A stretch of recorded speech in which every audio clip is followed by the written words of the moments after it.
biasanya dipanggil Mita. Saya berasal dari Pariaman, khususnya dari Ulakan.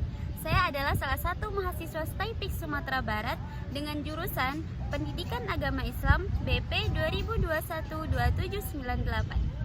Dalam video ini, saya mendapatkan tugas dari dosen saya yang bernama Ustadz Irfal Khairul Fadri SIK MPD yang bermata kuliah Sejarah Pendidikan Islam, dan kebetulan sekali saya mendapatkan tema Sejarah Pendidikan Islam pada masa Khulafaur Rasyidin Utsman bin Affan. Jadi, selamat menyaksikan.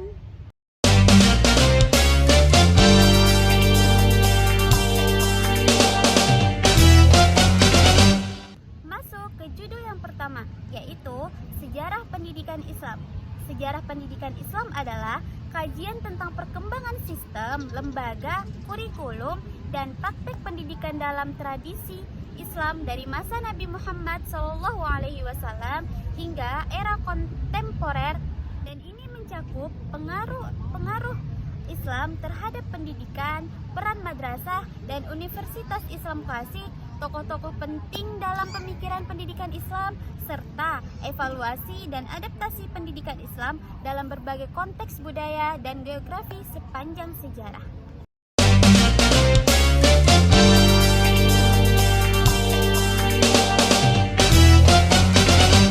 Nah, masuk ke tema yang kedua ialah sejarah pendidikan Islam pada masa Utsman bin Affan. Nah, teman-teman tahu nggak? Utsman bin Affan ini adalah khalifah ketiga dalam Islam. Dia memerintah dari tahun 644 sampai 656 Masehi. Pada masa pemerintahan Utsman bin Affan ini, pendidikan agama Islam sangat berperan penting karena terus dikembangkan dan diperhatikan. Dan pada masa pemerintahan Utsman bin Affan, pendidikan agama Islam terutama berdasarkan Al-Quran dan hadis Rasulullah SAW. Utsman bin Affan juga mempunyai hubungan yang erat dengan Rasulullah SAW. Bahkan dia adalah salah satu sahabat dekat yang belajar langsung pendidikan tersebut kepada Nabi SAW. Utsman bin Affan juga melanjutkan kebijakan-kebijakan yang diberlakukan oleh khalifah sebelumnya, yaitu Umar bin Khattab dan Abu Bakar As-Siddiq dalam memperluas penyebaran Islam dan mendirikan masjid-masjid yang bertujuan untuk menjadi pusat kegiatan keagamaan dan pendidikan. Selain itu, Utsman bin Affan juga mendorong dan mendukung dalam pengumpulan dan pembuatan Al-Quran secara terorganisir. Pada masa pemerintahannya, Utsman bin Affan juga memerintahkan untuk membuat salinan-salinan Al-Quran yang dikumpulkannya untuk menjaga keaslian dan keseragaman Al-Quran dan untuk memastikan bahwa tidak ada keraguan dan perbedaan antara Al-Quran yang telah diajarkan di berbagai wilayah Islam. Selain itu, pendidikan agama Islam pada masa Utsman bin Affan ini juga melibatkan pada nilai moral dan nilai etika Islam. Utsman bin Affan sangat mendukung dan mendorong pemahaman yang baik terhadap ajaran agama Islam dan penerapannya dalam kehidupan sehari-hari.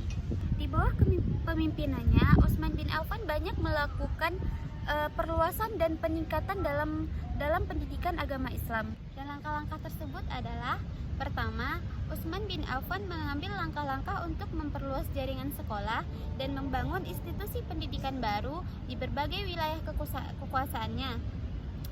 Ia mendirikan madrasah-madrasah di berbagai kota sebagai pusat pendidikan Islam. Hal ini membantu menyebarkan pengetahuan dan nilai-nilai Islam ke seluruh umat muslim. Kedua, Utsman bin Affan mempromosikan pengumpulan dan penulisan Al-Quran secara terstandarisasi. Ia mengambil langkah-langkah untuk mengumpulkan salinan-salinan Al-Quran yang tersebar di berbagai daerah dan kemudian menyusun naskah yang konsisten. Langkah ini sangat penting untuk memastikan keaslian dan keutuhan teks suci Al-Quran tersebut, serta memudahkan aksesibilitasnya bagi umat muslim. Dan yang ketiga, Utsman bin Affan memberikan dukungan finansial kepada para sarjana dan guru-guru agama. Ia memperkenalkan gaji tetap untuk para guru dan sarjana yang berkontribusi dalam pendidikan dan pengajaran. Langkah ini memberikan insentif bagi orang-orang yang berminat untuk berkarir di bidang pendidikan Islam, serta membantu menjaga kualitas keberlanjutan pendidikan. Dan yang keempat, Utsman bin Affan memperhatikan pentingnya pendidikan dalam administrasi pemerintahannya. Ia mengangkat pejabat-pejabat yang terdidik dan kompeten untuk mengisi posisi-posisi penting di pemerintahannya. Hal ini membantu meningkatkan efisiensi dan kualitas pemerintahan serta mempromosikan nilai-nilai keadilan dan integritas. Jadi teman-teman, dari semua penjelasan yang sudah saya paparkan, dapat saya ambil kesimpulan bahwa pendidikan pada zaman Utsman bin Affan ini ialah secara keseluruhan, pendidikan memainkan peran kunci di masa Utsman bin Affan dalam menyebarkan pengetahuan agama, memperkuat identitas Islam, dan membangun masyarakat yang terdidik. Melalui langkah-langkahnya dalam memperluas jaringan sekolah, standarisasi Al-Quran, dukungan finansial, dan penekanan pada pendidikan dalam pemerintahan, Utsman bin Affan telah meningkatkan aksesibilitas, kualitas, dan relevansi pendidikan Islam di masa kepemimpinannya. Mungkin cukup sekian yang dapat saya sampaikan mengenai materi sejarah pendidikan Islam pada zaman Khulafaur Rasyidin, khususnya pada masa Utsman bin Affan. Dan semoga apa yang telah saya sampaikan, walaupun singkat, semoga bisa memberikan pengetahuan kepada teman-teman yang mendengarnya. Dan saya mohon maaf apabila ada kesalahan, apabila ada kekurangan, karena yang sempurna hanyalah milik Allah Subhanahu wa Ta'ala. Cukup sekian dari saya. Wassalamualaikum warahmatullahi wabarakatuh. Ya.